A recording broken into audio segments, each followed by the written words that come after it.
Kia ora. So we should have an understanding now of what a tragic hero is and how Oedipus fits that narrative of a tragic hero. So now I'd like to look at Oedipus's story, and it's a sad story. Whose tale more sad is the quote about the story of Oedipus. So let's go back a little bit. Oedipus actually means, in ancient Greek, it means swollen foot. And there's a reason for this. You can see our map here of Greece, and we are looking for Thebes, which is just here. Here's the capital city, Athens. And if we head up the map, we're in Thebes, which is where our story begins. King Laius, Oedipus's father, he's the king of Thebes. Now, he knew of the prophecy that I talked about in the last video, that your son will slay you. So he's most determined to, if he has a son, he's going to have to kill him, because that son would kill him. Now, it's interesting here is tied up with the idea that sons will always try to outdo their fathers. It's a little bit extreme as to what Oedipus would do, kill his father, but hopefully you can see the connection there. Now, Laius's wife, Jocasta, she had a son. And obviously, Laius needed to get rid of the son. Now, they couldn't just slit the baby's throat, because that would be murder most foul, killing your own child. So what they did was they had its ankles tied, and the baby was abandoned on Mount Cithaeron. It's a mountain in Thebes. And so here we don't have Laius and Jocasta murdering their baby. They are simply abandoning the baby on the hillside, and the gods will decide its fate. Because to murder your baby is to bring down the wrath of the gods upon you. But abandoning unwanted children was quite common in the ancient world, and actually until quite recently. So the baby was left on the mountainside with its ankles bound, so it couldn't crawl away.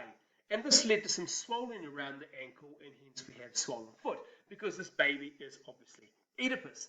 Now, as the story goes, the baby was found by a shepherd who raised the baby as his own child. Yeah, this is a common motif in fairy tales, isn't it? The baby raised by the shepherd ended up being adopted by King Polybus of Corinth, because they didn't have a son. Him and his wife didn't have a son, so they adopted the baby that had been raised by the shepherd, whom we know as Oedipus, by King Polybus of the town of Corinth and his wife Merope. So they brought up the child as their own son. And Oedipus, who was this child, he had no idea that he had been abandoned on the mountainside and adopted.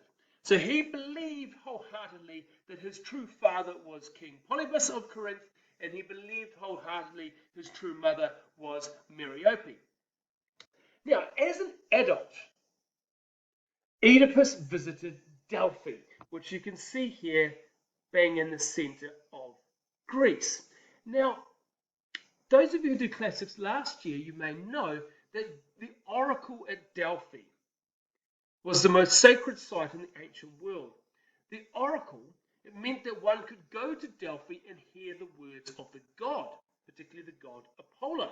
Apollo was the Greek god of many things, but he was the god of the future. And you could visit Delphi and ask the priestess a question about your future, and the priestess would answer back with the words of the god Apollo. Now, Oedipus, he went to the priestess at Delphi, and he asked a question about what his future had for him, as we'd all like to know, wouldn't we? Well, the reply from the god was, "You will slay your father. You will kill your father." Horrified, Oedipus fled from Delphi and vowed never to return to Corinth, lest he kill his father. Now, the Oracle at Delphi is worth, I think, a little digression. It is in the center of Greece, and the ancient Greeks believed that Greece was the center of the world, and so it was also known as the navel, the belly button of the world. And actually, at the sacred site, the Oracle of Delphi, there is here a navel.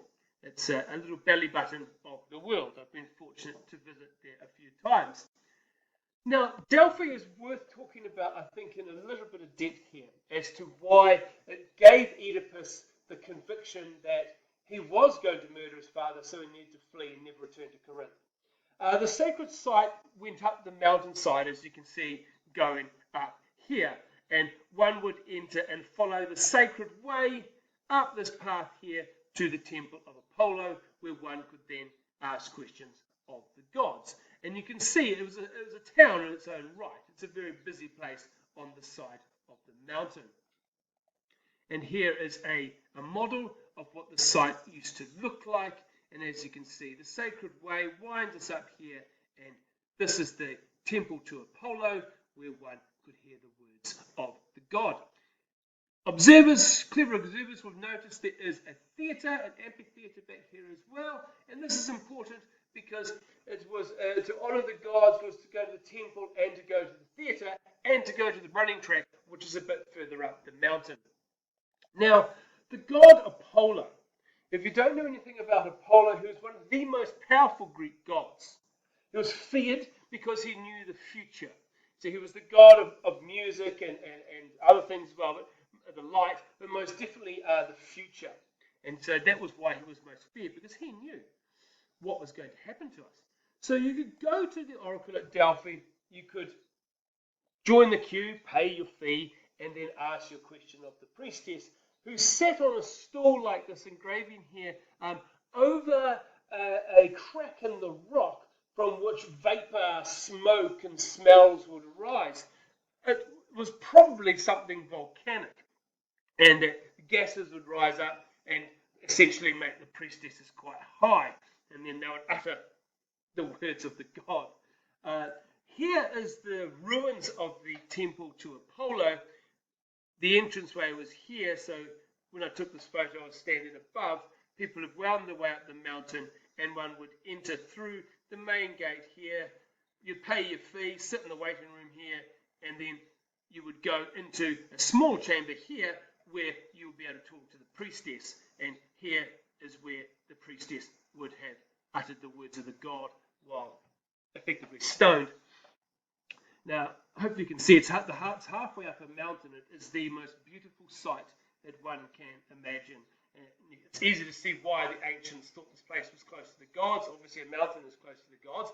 Not the top of the mountain, because that's too close. They'll be thinking you are almost as good as the gods. So halfway up is a good way in between. As I mentioned, also at Delphi is an amphitheatre where one could go and see plays put on. Here's the temple to Apollo here, and the amphitheatre winding up the hillside. And the entrance, the modern road is down here, and the entrance one was kind of zigzag your way up. And then up above the theatre, right at the top of the complex, is a running track, because it was seen as very important to be, I guess, a whole person. One would have to be devout for the gods, one would attend plays in the theatre, and also be physically fit. So you get those three things together, and you're probably going to be all right. You can see the running track is very well preserved. It was preserved by a rockfall. You can't go on it, unfortunately, but you can get an idea of it there. And here's a photo of our last trip. Wataka College students. You can see 24 of them lined up here, and there is the sister of one of you in the class on the far right there, standing in the rain on the running track at Delphi. So Oedipus had fled Delphi and fled Corinth because he heard the prophecy that he was going to slay, he was going to kill his father. So I'm never going to go back home to Corinth. However, we know, and the audience would know, Corinth isn't actually his home, it's Thebes. He didn't know he was adopted, and the people who he think are his parents, the king, queen of Thebes, they're not. King, queen of Corinth, sorry, they're not. He was actually born in Thebes. However, he flees and vows never to return. Now, in his travels fleeing from Corinth, Oedipus found himself on the road to the city of Thebes, which we know is his birthplace. Remember, he had no idea it's his birthplace. He's on the road to Thebes, and as he's walking along the road, along comes a man on a horse with 2 or 3 companions, and they actually push Oedipus off the road. They were in such a hurry they pushed him off the road. Oedipus was very, very quick to anger. He leapt up, grabbed the man who pushed him off the road, and killed him, just like that, for pushing him off the road. And it's not too sure, but at least one of the man's companions escaped. Perhaps Oedipus killed the other man. what's really important is he killed the man who pushed him off the road, and at least one escaped. Dusting himself off, leaving the body by the side of the road, Oedipus then approached the city of Thebes. But he couldn't enter the city of Thebes because the city of Thebes was being held hostage by a monster called the Sphinx. And here on a cup, an ancient Greek cup, is what the Sphinx was like. A beautiful female head, wings of an eagle, and the body of a lion. Now, the Sphinx was keeping Thebes under hostage, and anyone who tried to enter Thebes or tried to leave was asked a riddle by the Sphinx. And if they couldn't answer the riddle, the Sphinx would eat them. And the riddle was, what walks on 4 legs in the morning, 2 in the afternoon, and 3 in the evening? The answer to that is a person. A person walks on 4 legs in the morning of their life because they're crawling, 2 in the afternoon of their life as a child, as an adult, and 3 in the evening of their life because they walk with a stick. Oedipus answered the riddle correctly because he was very intelligent, and the Sphinx blew herself up. And so Oedipus entered the city of Thebes. And what he found was that the people of Thebes were extremely grateful to him and his intelligence for rescuing them from the Sphinx. Their king had disappeared. No one knew where he'd gone. So the throne was empty. Oedipus was offered the throne, which he accepted, and he became the king of Thebes. The queen, who all presumed the king was dead, Oedipus married her, and he settled down in Thebes, had 4 children, and became a wise and much-loved king. So look at the huge progress in Oedipus's life. He's gone from being a runaway, vowing never to go back to Corinth, to being the king of a large city, to being the king of Thebes. For many years, Oedipus ruled justly and wisely. As I said, raised 4 children with the wife who had lost the previous king.